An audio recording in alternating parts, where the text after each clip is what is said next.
Sejarah berdirinya Rumah Sakit Indonesia di Gaza, Palestina. Ceritanya seperti apa sih? Ketika itu saya masih menjabat sebagai Menteri Kesehatan Republik Indonesia. Tentu saja bersahabat dengan Menteri-Menteri Kesehatan yang lain, bukan? Nah, saya juga bersahabat dengan Menteri Kesehatan Palestina. Waktu itu Palestina sedang dikuasai Hamas.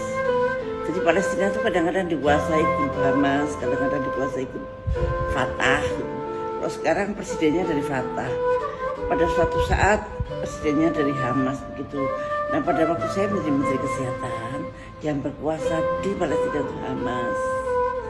Nah, Menteri Kesehatan Palestina itu berbisik pada saya, Bu, kalau saya kasih anak di Gaza, itu bisa nggak Anda bikin rumah sakit?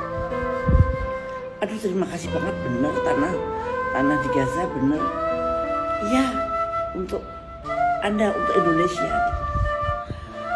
Saya nggak kebayang siapa yang mau membuat rumah sakit di sana. Pokoknya saya iyain dulu. Nanti saya cari yang bisa bikin rumah sakit di Gaza. Nah, makanya begitu saya pulang dari sana, saya memanggil yang namanya Yusri Rizal. Yusri Rizal kebetulan memang sudah dekat dengan saya sejak tsunami. Nah, kemudian saya cerita sama Yusri, saya ditawarin loh sama Menteri Kesehatan Palestina mau dikasih tanah, tapi di Gaza. Di Gaza itu tempat perang loh, Yus. Saya juga heran, ngapain tempat perang dikasih rumah sakit. Wah, Yus itu bersyukur. Alhamdulillah. Kenapa, Yus? Ternyata Yus Rizal itu bercita-cita membuat rumah sakit di Gaza, tetapi dia memikirkan bagaimana caranya mendapat tanah di sana. Padahal saya sama Yusuf tidak pernah ngomongin tentang rumah sakit di Gaza. Nah, itu aneh, itu keanehan Tuhan menurut saya. Kemudian Yusuf dengan semangatnya mencari dana dari rakyat Indonesia. Sebetulnya sudah ditawarin oleh Iran waktu itu. Kalau mau bikin rumah sakit, aku mau nyawer. No, ini punya Indonesia, harus dari uang dari Indonesia. Itu Yusuf. Terus kita cari uang dari, tentu saja kami dari umat Islam, dan dari pengajian ke pengajian kita kumpulin uang sedikit demi sedikit, dan kemudian kumpullah uang itu. Ada juga donatur yang besar juga ada. Kemudian kita rencanakan pembuatan itu, dan yang merencanakan, yang membuat gambar, yang merencanakan Pak Farid, namanya Farid Talib. Sampai sekarang dialah yang ngurus rumah sakit itu sampai sekarang. Nah, Pak Farid itu kemudian jadilah gambar itu. Gambarnya kok indah banget, gede banget, tapi ya bisa gitu ya. Nah, ketika membangun, maka Yusuf bingung bagaimana kita cari tukangnya. Tukang batu mana yang mau saya dibayar berapa saja di tempat perang begitu kan, pada nggak mau. Padahal mau nggak mau membangun rumah sakit itu perlu tukang batu. Akhirnya ketemulah sama pesantren Pospen Al-Fatah yang mimpin waktu itu Pak Yaksaullah. Nah, dengan beliau itu Yusuf mengetengahkan, saya butuh tenaga untuk bangun, Pak, tapi saya nggak punya duit. Artinya yang sudah siap tidak dibayar. Tukang batu di tempat perang yang tidak dibayar, siapa yang mau coba?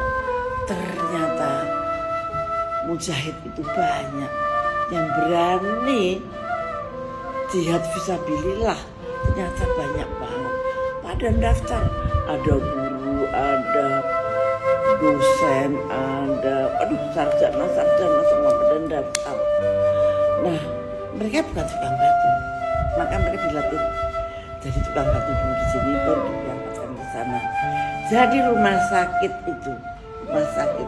Indonesia di Gaza itu yang membuat bukan tukang batu biasa loh, yang membuat bapak-bapak yang ikhlas, bapak-bapak yang memang ingin beribadah pada Allah. Kalau di sana baru jadi tukang batu terus ketembak, pokoknya sahid begitu. Jadi mereka sangat semangat.